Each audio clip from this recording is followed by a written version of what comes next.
2.5 years, 175 games, 941 days. Here he is. I think he's healthy. Good look at a three. There it is. First dunk, first three.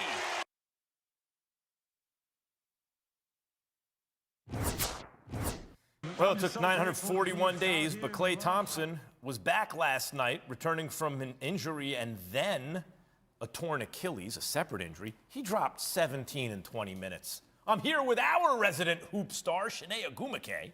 Chiney, is that okay if I call you our resident hoop star, or do I need to also mention Absolutely. the Sparks? Okay, I'm glad. Well, we were all worried about whether we see the Klay of old, right? Did you see that guy last night? One second, Max. Klay area! I am so excited, not just as someone who played in the Bay Area, but every basketball fan was super excited to see Klay Thompson back in a Warriors jersey. And yes, this is the guy that we have always known. So the answer to your question is absolutely. You mentioned it. 941 days, too long. 177 games he missed, way too long. And what I loved in the first game back, as you're seeing these highlights, is that he did not wait for his opportunity. He took it.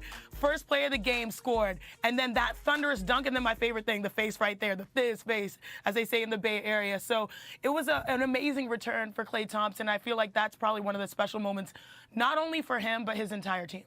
I'm going to call him Klay. I'm going to call him Klay. I mean, like, if they come back and win the championship this year, he's going to have to change his name to Ali Thompson. Does the return of Klay Thompson make the Warriors the favorite to come out of the West, Chiney? Honestly, I think it's 50-50 for me right now. And if you look at the records, I believe both teams, the Warriors and the Phoenix Suns, are both 30-9. And so the Warriors have a test with their upcoming games, the upcoming road schedule. But right now, I think it's neck and neck between the Bay and the Valley boys.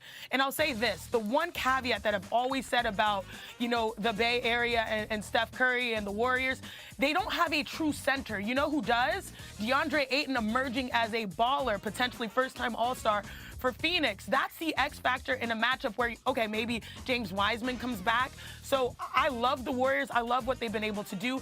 I think they are favorites, co-favorites with the Suns, and I give maybe potentially a nod in a series, maybe at this point, you know, given health and circumstances later on, based on that center position that the Phoenix Suns have. Draymond Green has been able to hold it down, but the reality is these two teams are the best in the West. They have different strengths, but right now I feel like both teams are making their cases to be in that finals, Western Conference Finals. And Ayton is getting better. He was already got better, and then he's gotten better again, it seems. All right, Klay Thompson was the story of the night, Chiney, but the play of the night belonged to the player the Warriors face tomorrow night, Ja Morant. Chiney, please take a look at this block. I mean, come on.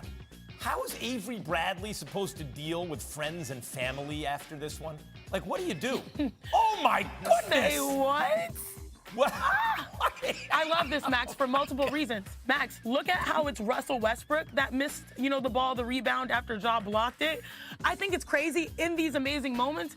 Those two guys, Russ and obviously Ja, are probably the most athletic point guards we have seen the last 10 or so years.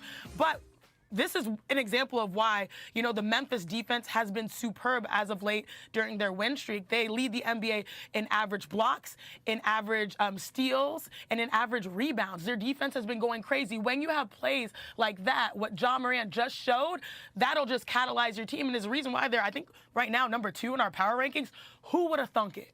It's like Ja's like an X-Man posing as a basketball player, and he almost gave away the fact that he's actually superhuman. Like, he really started to fly and then remembered, oh, no, people can't know I actually fly. Let me just stop and grab this ball. They can't see all my tricks just yet. Right, it's unbelievable. Can they surprise people in the playoffs this season? I can see a run similar to what we saw in the Eastern Conference all the way to the Eastern Conference Finals, like the Atlanta Hawks. This Memphis Grizzlies team has a lot of the same capabilities. Both we saw, you know, last year we saw Trae Young dazzle and shush the Garden, right, and take a bow. I mean, Ja's having that meteoric type of rise where it seems like, especially now, just refining and peaking, hopefully, at the right time. Their defense is great. Their development as a team overall, Jaren Jackson Jr., Desmond Bane going from about, like, I think 7 points per game to this year 17 points per game. Their development and their defense has been a reason why they're profoundly successful, and I think they can surprise some real teams out west come the playoffs. Speaking of profoundly successful, Chiney Ogwumike, ladies and gentlemen. Thanks, Chiney. this weekend. Klay Thompson, he'll play his first NBA game in 2.5 years against the Cavs. Perk, the Warriors have the best record in the NBA, and they get Klay back now. The last time we saw Steph, Klay, and Dre together, they were in the finals. And that triumvirate, of course, predates Kevin Durant's time in the Bay Area. Does this officially make the Warriors favorites in the West?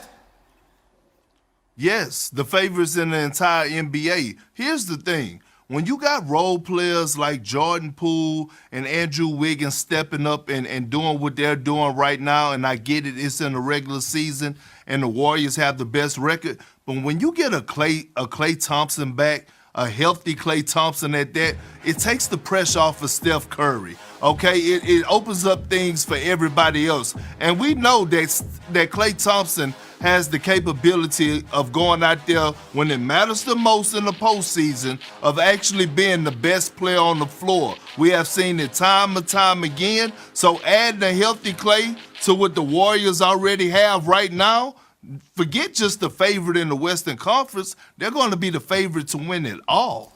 But Jacoby does not look so sure. I'm not ready to say that yet. I need to see Klay Thompson play. Right now, I know what I have in the Phoenix Suns. The Phoenix Suns won the Western Conference last year. They've got a very consistent roster. They've got a great coach, and they've got CP3 on the floor.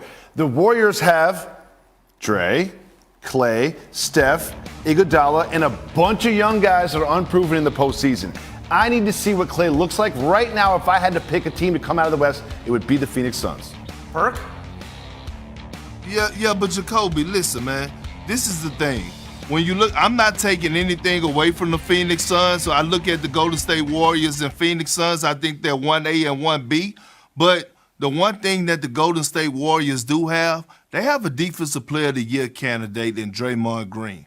And he anchors the defense like no other. Matter of fact, he might be the best leader in the NBA. When is the last time we seen Andrew Wiggins play with this type of tenacity? When is the last time we seen Andrew Wiggins actually look like he give a damn? We seeing it right now, and it speaks to the coaching. It speaks to the coaching. And Ron Adams, who is the defensive coach over there, one of the best defensive minds in the game, if you got him on your sideline and your coaching staff, you definitely have a chance of winning a championship. I hope Ron Adams can guard DeAndre Ayton. That's all I hope. I hope he can guard DeAndre Ayton, because I don't see anyone else in the roster that can. Draymond Green can. I know there's no Bogut on this roster, but when you look at the original Warriors pre-Kevin Durant, it was really the identity was Steph and his pick-and-roll partner in Dre, who could do everything, still there. Now you're adding Klay back. Even if he can't defend the same way coming off injury, he'll hit shots, right?